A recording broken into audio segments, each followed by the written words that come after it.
బండి తీసుకో సార్, నా బండి అడుగు.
ఈరోజు జాతీయ కోరికల దినోత్సవం.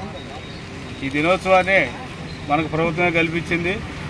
ఈ రోజున జాతీయ అంతర్జాతీయ స్థాయిలో ఉన్న కార్మికులు, వివిధ రంగాల కార్మికులు, అసంఘటిత కార్మికులు, స్కీమ్ వర్కర్లు, అదేవిధంగా ప్రభుత్వ కార్మికులు అందరూ కూడా తమ తమ కోరికలను ప్రభుత్వానికి నివేదించారు. ఈరోజు కేంద్రంలోని బీజేపీ ప్రభుత్వం గతంలో కార్మికులకు నష్టం కలిగించే ప్రమాదకర చట్టాలను తీసుకుని వచ్చింది. ఈ చట్టాలు అమల్లోకి వచ్చిన తర్వాత కార్మికులకు హక్కులు ఉండవు.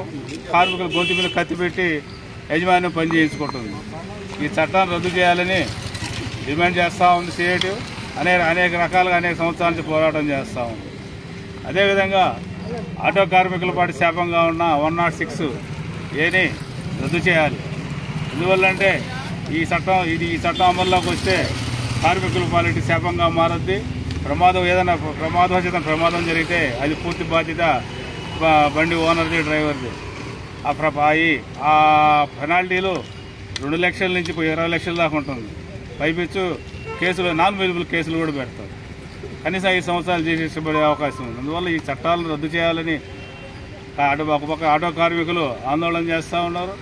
ఇదే కార్మికులు కూడా ఆ చట్టాన్ని రద్దు చేయాలని చేస్తూ ఉన్నారు. ఇవి కాక కార్మికులు 8 సంవత్సరాలు అప్రస్తుతంగా ఉన్న డిమాండ్స్ ఏంటంటే అసంఘటిత కార్మికులకు చట్టాన్ని చేయాలని, వాళ్ళందరికీ భవన నిర్మాణ కార్మికుల మాదిరి వీళ్ళకి కూడా సంక్షేమ బోర్డు ఏర్పాటు చేయాలని కోరుతూ ఉన్నారు. అది వెంటనే అమలు చేయాలి. అదేవిధంగా కనీస వేతనం 26,000 రూపాయలు ఇవ్వాలని సుప్రీంకోర్టు ఆదేశించింది.